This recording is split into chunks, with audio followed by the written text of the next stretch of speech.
बाबा ने हमें कठोर संस्कारों को शीतल करने की विधि बताई है कि सहनशीलता का गुण धारण करो, लेकिन लक्ष्य होगा तो लक्षण लाएंगे ना। तो पहले तो हम ये अपने आप से पूछें कि क्या हमें पहला अपने कठोर संस्कारों की अवेयरनेस है कि हमारे संस्कार कितने कठोर हैं, और दूसरा क्या हम उनको परिवर्तन करने की जो आवश्यकता है उसको अनुभव करते हैं कि वो कितनी ज़रूरी है ना। तो आज आप देखो, मनुष्य के जो संस्कार हैं वो बहुत कठोर हैं, इतने कठोर कि जब वो संस्कार के आधार से संकल्प चलने लगते हैं, भावनाएं क्रिएट होने लगती हैं और शरीर में चेंजेस आने लगते हैं, है ना। जब उन संस्कारों के आधार से ये बातें होने लगती हैं और व्यवहार में परिवर्तन आने लगता है, तो आत्मा इतनी पावर नहीं रख रही है कि उसको चेंज कर सके, है ना। आज व्यक्ति क्या कर रहा है, हमारे को बॉडी में पैल्पिटेशन हो रही है, हम जो व्यवहार कर रहे हैं, हम जो फील कर रहे हैं, उसके लिए हमें दवाई दो कहता है ना। क्यों? क्योंकि वो अपने संकल्पों को, अपनी भावनाओं को, उन भावनाओं से जागृत शारीरिक रिपरकशंस को और अपने बिहेवियर्स को कंट्रोल नहीं कर पा रहा है। तो ये है कठोर संस्कारों के जो फाउंडेशन है, कठोर संस्कारों के इम्प्लीकेशंस, जो फाउंडेशन है कठोर संस्कारों की, उसके प्रैक्टिकल इम्प्लीकेशंस हैं ये। तो अब हमें समझना है कि हमारे अंदर कितने कठोर संस्कार हैं, हम किन बातों को, किन फीलिंग्स को, किन विचारों को व्यवहार में आने से, फील करने से या जो शरीर में रिपरकशंस लाने से रोक नहीं पा रहे। इसको हमें अपने आप को पूछना है, कौन से संस्कार हैं? क्या डर का संस्कार है, भय का है, चिंता का है, क्रोध का है ना, इच्छाओं का है। कई ऐसे होते हैं इच्छाओं को कंट्रोल नहीं कर पाते। क्या लोभ है, अगर ये चाहिए, यहाँ जाना है, ये खाना है, ये चाहिए, अगर संकल्प आ जाता है तो उसके बिना रह नहीं पा रहे। क्या मोह है, इस व्यक्ति को देखना है, मिलना है, इसके पास नहीं है तो अच्छा नहीं लग रहा, उनसे दूर हैं तो सुखी नहीं फील कर पा रहे। क्या ये संस्कार है हमारे अंदर? या हमारे अंदर दुखी होने का, किसी ने कुछ कह दिया, कुछ किया, कोई परिस्थिति आई तो दुख लेने को हम हेल्प नहीं कर पा रहे, या दुख देना, क्रोध कर कर या कुछ ऐसा कहकर या हाथ उठाकर या कोई व्यवहार कर कर हम उनको दुख देने से नहीं रोक पा रहे। क्या संस्कार हैं हमारे अंदर? क्या बातें हैं जिनको हम कहेंगे ये कंपल्सिवनेस है हमारे अंदर, है ना। तो अपने आप को पूछना है कि ऐसे कौन कौन से संस्कार हैं।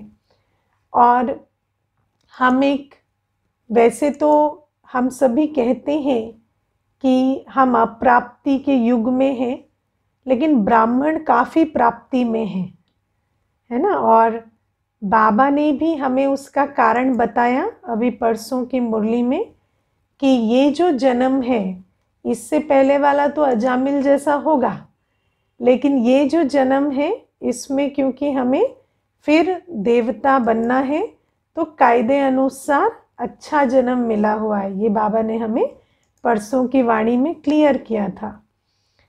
तो कई बार क्या होती है ना कि जो चीज़ की अवेलेबिलिटी होती है तो फिर उसके लिए हम कभी तरसते नहीं, तो हमें पता नहीं चलता कि हमारे अंदर कितनी उसके लिए अटैचमेंट है या उसके अंदर उसके लिए हम कितने आतुर हैं।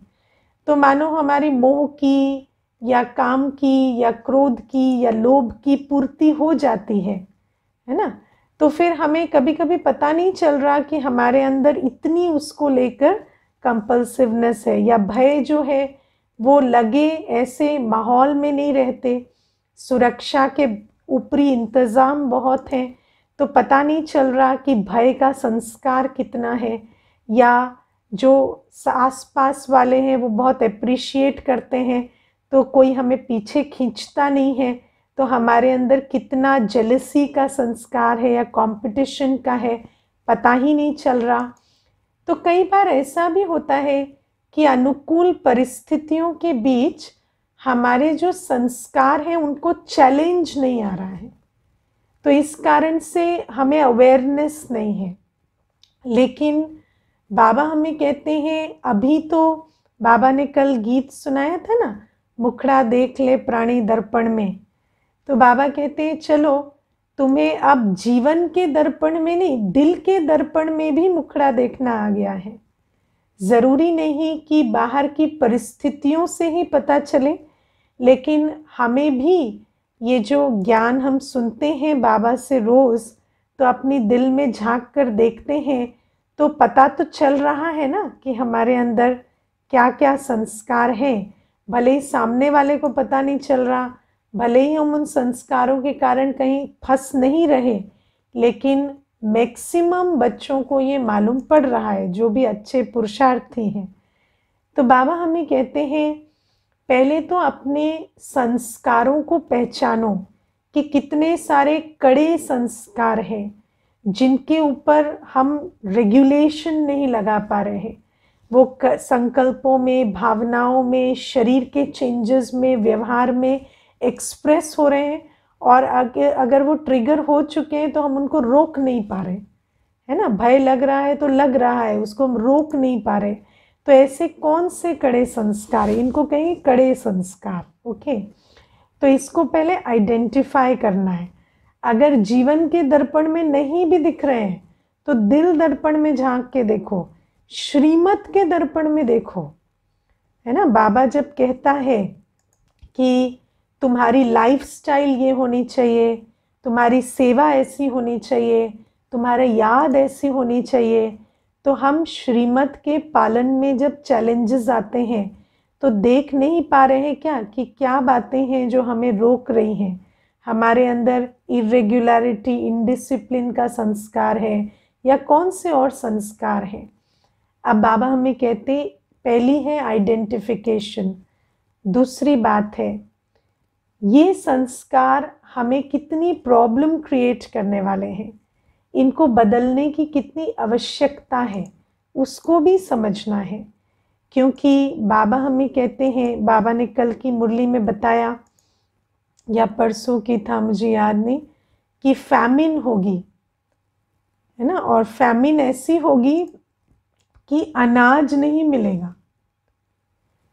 तो आप सोचो, और बाबा ने कहा विनाश शुरू ऐसे होगा, है ना। तो आप सोचो कि प्रकृति के पांचों तत्व, ये तो अन्न की बात है, वायु है, अग्नि है, पृथ्वी है, जल है, जब इनकी हमें अवेलेबिलिटी नहीं होगी, है ना, हवा विषाक्त होगी, पानी नहीं मिलेगा, पेयजल नहीं मिलेगा, या हमें धरती हिलेगी, अन्न ठीक से नहीं मिलेगा, तो ये जो सारी बातें होंगी और जो 5 विकारों का तांडव होगा।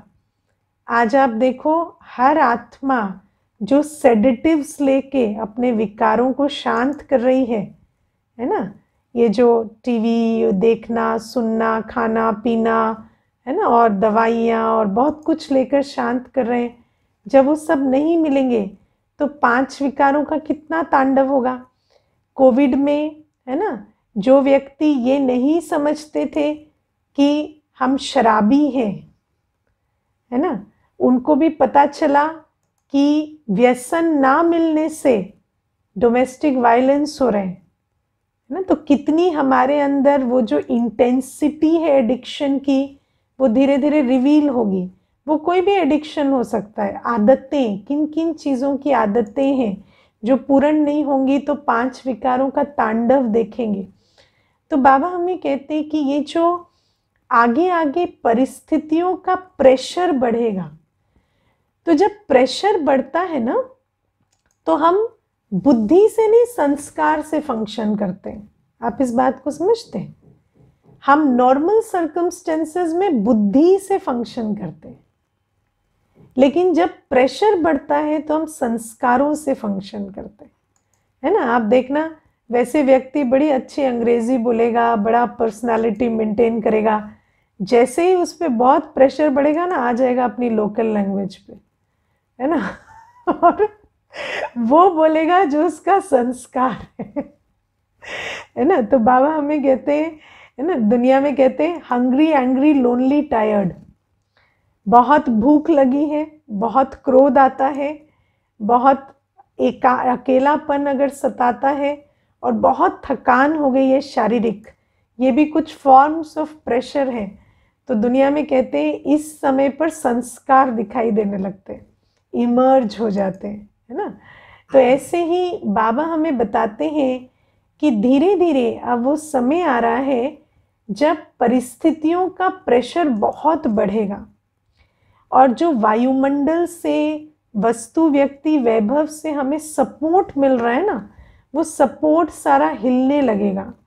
तो जब वो हिलेगा तो उस समय पर हमारी जो फाउंडेशन है संस्कारों की, अगर वो स्ट्रॉन्ग नहीं है, अगर हमारे अंदर कमज़ोर संस्कार है, खामियां हैं, तो उस समय पर हम होल्ड अप नहीं कर पाएंगे। उस समय हमारी अवस्था बहुत डिफ़िकल्टी में आ जाएगी, और फिर उस समय की भोगना भी अलग होगी, और प्लस अंतमते सोगति, है ना। और फिर बाबा हमें कहते हैं वो कोई ऐसा नहीं कि बस फाइनल एग्ज़ाम में, लेकिन अभी भी छोटी छोटी बातें जो भी आती हैं, है ना, उसके अंदर भी हमें ये समझ में आता है कि जैसे प्रेशर बढ़ता है तो हमसे विकर्म बन रहे हैं, हमारी जो धारणाएं हैं वो हट जाती हैं, और जो हमारे पुराने संस्कार हैं वो इमर्ज हो जाते हैं। तो बाबा कहते हैं इन पुराने संस्कारों को शीतल करना पड़ेगा। इनकी जो पकड़ है ना हम पर, उसको बहुत कमज़ोर करना पड़ेगा। तो पहले हमें इस बात को समझना है।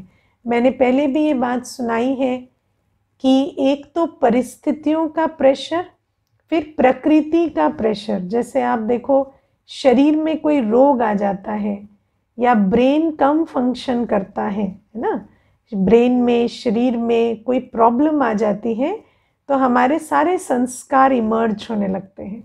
और उस समय पर भी अपनी उस शारीरिक अवस्था के कारण, है ना, जो हमारे अंदर जो विकृत संस्कार है, उनका ऐसा ट्रिगर होता है कि हमारा व्यवहार, हमारी फीलिंग्स, हमारी अवस्था पूरी डिस्टर्ब हो जाती है। तो बाबा हमें कहते हैं कि ऐसी बहुत परिस्थितियां सामने हैं, आ रही हैं, तो इसीलिए कॉल ऑफ टाइम है, समय का इशारा है कि हम अपने संस्कारों को पहचानें और कड़े संस्कारों को शीतल बनाएं। अब शीतल बनाने का पहले लक्ष्य रखेंगे। जब लक्ष्य रखेंगे तो लक्षण क्या चाहिए? सहनशीलता का गुण, है ना। बाबा ने कहा सहनशीलता का गुण धारण करो। अब सहनशीलता का गुण क्या है? तो बहुत इजी है, बाबा ने तो हमें इमेजेस में पढ़ाया ना, चित्रों में। तो याद करो, सहनशीलता, सहन शक्ति का चित्र क्या है? सहन शक्ति का चित्र है एक बच्चा आम के पेड़ पे पत्थर मार रहा है, और वो पत्थर उसे आम दे रहा है। तो हर आत्मा के अंदर ये शक्ति है। हमें अमृत वेले बैठकर अपनी शक्ति को इमर्ज करना होता है।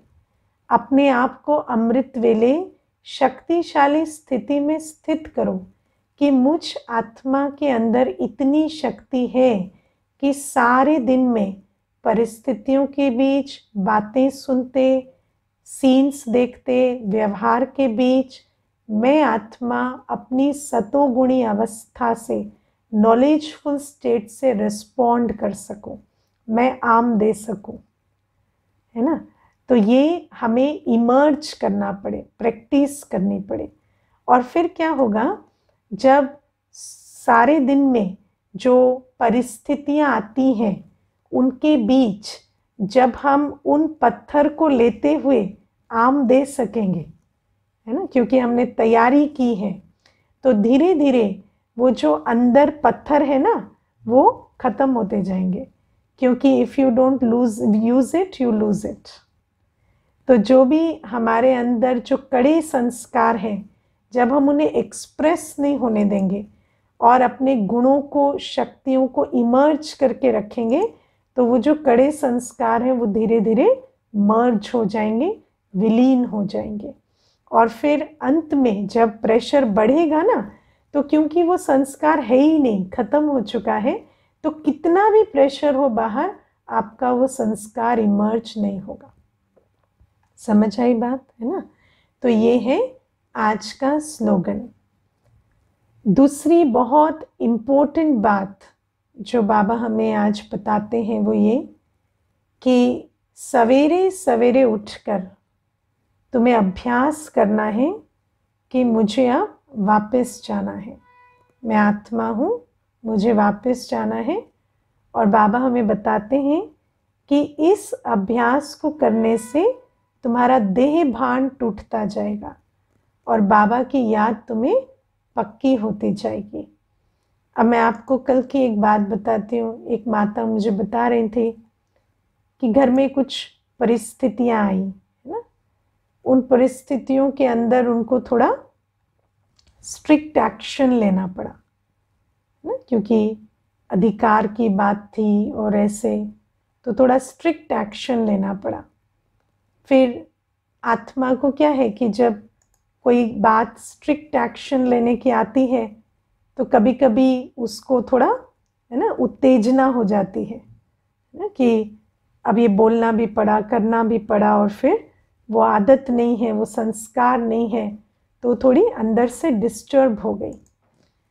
तो फिर जब मुझे पूछा उन्होंने, तो मैंने कहा देखो, हमारा ये जो संगम युगी पुरुषार्थी जीवन है ना, ये बहुत इंटरेस्टिंग है, क्योंकि जाना भी है और जब तक जाते हैं तब तक जीना भी है है ना। तो ऐसा भी नहीं है सिर्फ जाना है, ऐसा भी नहीं है सिर्फ जीना है, तो दोनों बातें हैं। अब जब इस दुनिया के कॉन्टेक्स्ट में रहते हैं तो कई बार ऐसी बातें होती हैं जहाँ पर आपको विस्तार में जाना पड़ता है ना, थोड़ा इम्प्लीकेशंस भी सोचने पड़ते हैं, कहीं थोड़ी समझ भी लेनी पड़ती है कि इस बात से क्या हो सकता है, क्या नहीं हो सकता, थोड़ा बुद्धि को विस्तार में भी ले जाना पड़ता है। और फिर सबसे बड़ी बात है कि वापस तो जाना है, और जाने के समय हमें सार में रहना है, क्योंकि बिना सार में रहे हम जा नहीं सकते। राइट बात है ना। और तो बाबा हमें कहते हैं, लेकिन एक चीज़ जो हमें कभी भूलनी नहीं है वो ये कि इस दुनिया में हम जो पुरुषार्थ करते हैं ना, पुरुषार्थ करना पड़ता है, व्यापार के लिए भी, संबंध के लिए भी, अधिकार के लिए भी करना पड़ता है। और इस दुनिया में जो पुरुषार्थ हम करते हैं उसका फल निश्चित नहीं है। आप करेंगे, कभी वो होगा ड्रामा अनुसार, कभी नहीं होगा, लेकिन जाना निश्चित है ठीक है ना। इसीलिए जो निश्चित है उसके ऊपर प्रायोरिटी देनी है ना। तो हमारे अंदर जो क्लैरिटी है वो बहुत अच्छी होनी चाहिए। तो मैंने उस माता को कहा कि अभी है ना, अभी आपने जो भी बात कही, सुनी, जो भी हुआ, अभी आप उसको मर्ज कर दो और सिर्फ एक बात याद रखो, मैं आत्मा हूँ, मुझे वापस जाना है, और अपनी शांति, प्योरिटी की स्टेट को वापस ले आओ। तो बाबा हमें आज एक बहुत सुंदर विधि बताते हैं कि सुबह सुबह जब तुम ये पुरुषार्थ करोगे ना कि मैं आत्मा देह से न्यारी हूँ और मुझे अब घर वापस जाना है, तो सारे दिन में तुम्हारी अवस्था बहुत अच्छी रहेगी। कैसे अच्छी रहेगी? तो बाबा ने हमें एक शक्ति बताई है, समेटने की शक्ति बताई ना, पावर टू पैकअप। अब पावर टू पैकअप क्या है? और पावर टू पैकअप के लिए ये जो अभ्यास आज बाबा बता रहे हैं ना मुरली में, सुबह सुबह स्वयं को याद दिलाना कि मुझे वापस जाना है, देह से न्यारी आत्मा रिटर्न जर्नी पर हूँ, ये अभ्यास करना, इसका रिलेशनशिप पावर टू पैकअप से है। कैसे? पहले सुबह फाउंडेशन बना लो, उसके बाद सारे दिन में विस्तार में तो बुद्धि जाएगी, विस्तार में तो जाना पड़ता है ना, क्योंकि कोई बात समझनी है, करनी है, किसी बात को, किसी परिस्थिति को एनालाइज करना है, कोई बिजनेस की बात है, संबंध की बात है, कोई लेन देन की बात है, तो गृहस्थ व्यवहार में रहते हैं तो ये सारी बातें करनी होती हैं।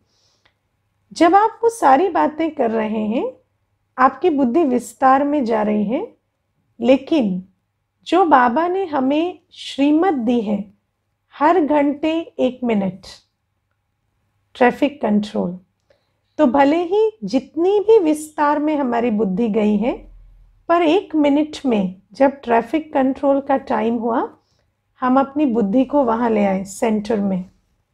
मैं एक आत्मा हूं, सफर पूरा हुआ, वापस जाना है ना।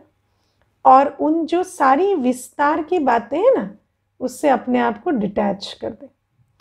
फिर उसके बाद ट्रैफिक कंट्रोल खत्म हुआ, फिर बाकी अपना कारोबार देखो, फिर 1 घंटे में 1 मिनट में फिर सार में आओ। तो इससे क्या होता है? जीना और जाना दोनों की तैयारी हो जाएगी।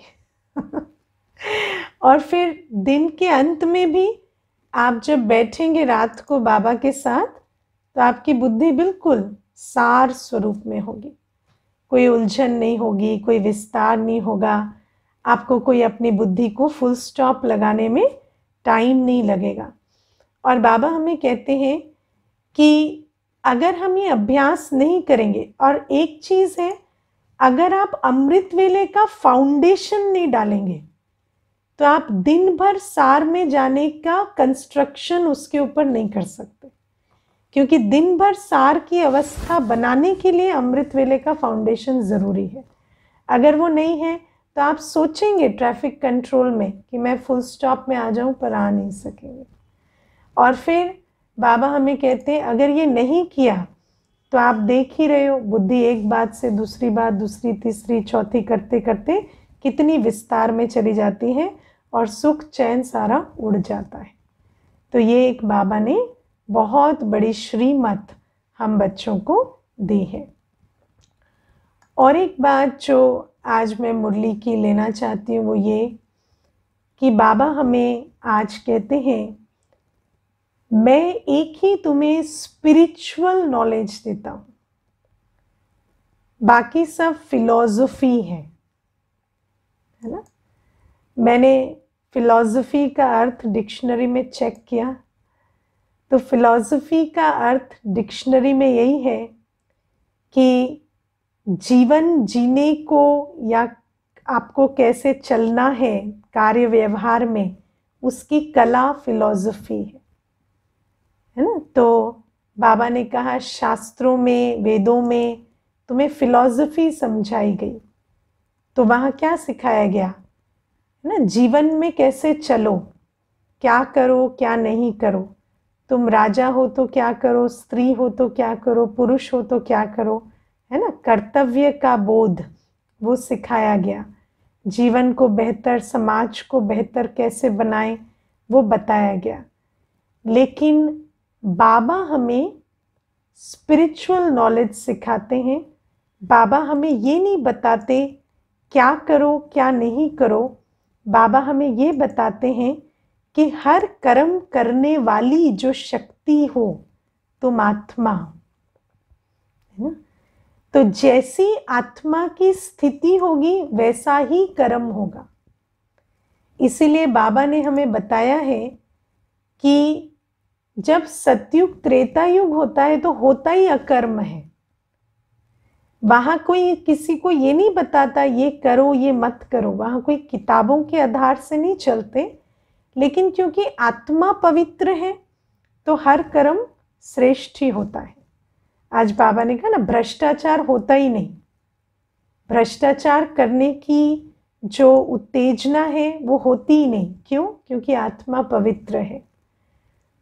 और जब से रावण राज्य शुरू होता है तो हर कर्म विकर्म बन जाता है।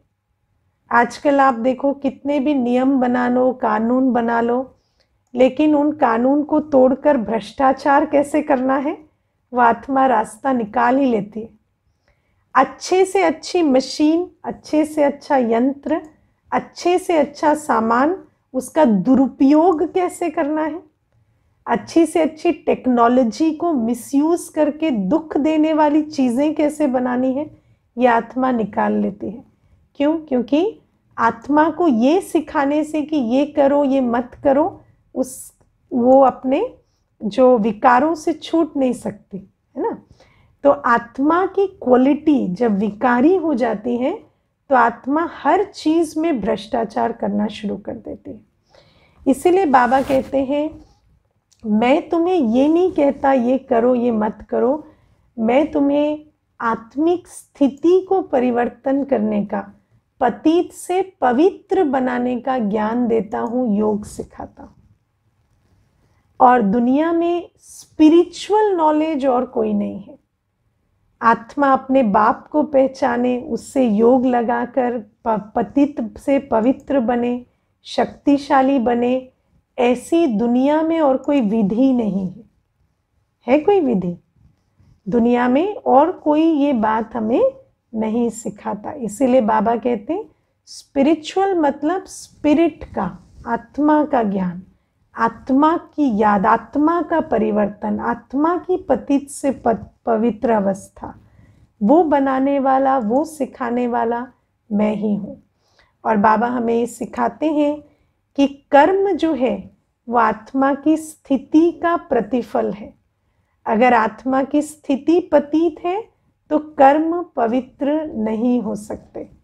और बाबा हमें ये भी बताते हैं कि आत्मा की स्थिति वैसी होती है जैसा उसका योग होता है, और संसार की स्थिति, है ना, आत्मा के कर्म का फल है। तो जब आत्मा की स्थिति बदलती है, कर्म बदलते हैं, तो संसार आप ही बदलता है। और बाबा हमें बताते हैं आत्मा की स्थिति उसके मन बुद्धि की अवस्था से तय होती है। मन बुद्धि का किस प्रकार से उपयोग हो रहा है, उससे आत्मा की स्थिति का निर्धारण होता है। तो बाबा हमें बताते हैं कि हमारा ये जो मन और बुद्धि है, जब ये लगा होता है पतित दुनिया से, तो हमारी जो अवस्था है वो दुखी, विकारी, पतित बनती है। और जब हमारा मन बुद्धि का योग पवित्रता के सागर बाबा से लगता है तो हम पवित्र और शक्तिशाली बनते हैं। आप वैसे भी देखो, कोई भी व्यक्ति जो दुख में है, परेशानी में है, आप उसको जाकर पूछो कि आप सारे दिन क्या सोचते हो और किसे याद करते हो। आप सारे दिन क्या सोचते हो और किसे याद करते हो, ये दो प्रश्न यदि आप उसे पूछोगे तो आपको पता चल जाएगा वो पतितों को याद करते हैं, दुख देने वाली बातों को याद करते हैं, जो संबंध, जो परिस्थितियां विपरीत रही उनको याद करते हैं, और मन में जो संकल्प है वो उनके शुद्ध नहीं है, श्रेष्ठ नहीं है। इसी कारण से उनकी वो हालत है। तो बाबा हमें कहते हैं आत्मा की अवस्था का डायरेक्ट कनेक्शन उसके मन बुद्धि से है। इसीलिए बाबा हमें कहते हैं मन मनाभव और बुद्धि का योग मुझसे लगाओ। और बाबा हमें ये कहते हैं कि उसके लिए तुम्हें पहले, बाबा ने क्या कहा, लव बाबा से हो, उसके लिए आत्मिक स्थिति चाहिए। क्योंकि जब हम देह समझते हैं स्वयं को, तो हमारा लव देहधारियों से होता है, भौतिक संसार से होता है, तो हमारा मन बुद्धि उससे जुड़ा रहता है। और जब हम अपने को आत्मा निश्चय करने का अभ्यास करते हैं तो हमारा बुद्धि योग देहधारियों से और भौतिक संसार से निकलकर बाबा से लग जाता है। तो ये बाबा ने हमें आज बहुत अच्छा बताया कि ये स्पिरिचुअल नॉलेज है और आत्मा की यात्रा आत्मा की स्थिति में है और कैसे आत्मा अपनी उच्चता श्रेष्ठता को प्राप्त करे वो बाबा हमें बताते हैं। और अगर हम बाबा को याद करते हैं यथार्थ, हमारी स्थिति ऊंची होती है तो ऑटोमेटिक हमारे कर्म श्रेष्ठ होने लगते हैं कि नहीं, है ना। जैसे ही अवस्था बदलती है अपने आप आपकी दिल होगी ये नहीं ये करते, है ना। और जब कर्म श्रेष्ठ होंगे तो संसार आप पे ही बदल जाएगा। तो फिलॉसफी से संसार नहीं बदलेगा, स्पिरिचुअल नॉलेज से संसार बदलेगा। ये बाबा आज हमें समझाते हैं। और एक प्रश्न है, ले लेती हूँ। बाबा ने मुरली में कहा है कि बाबा से राय लेनी है ना। तो बाबा से कैसे राय लें, ठीक है।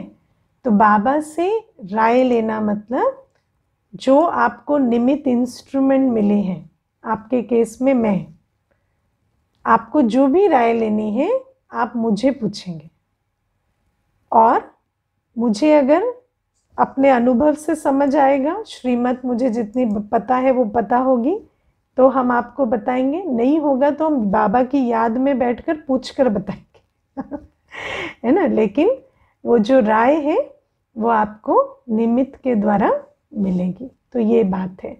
दूसरी बात हम ये भी बताएंगे आपको कि राय लेना है पर राय पर चलना भी है ना। कई ऐसे होते हैं हर हफ्ते राय ले लेते हैं लेकिन कोई उनकी उन्नति दिखती नहीं है, क्योंकि राय ले रहे हैं पर राय पर चल नहीं रहे, ठीक है।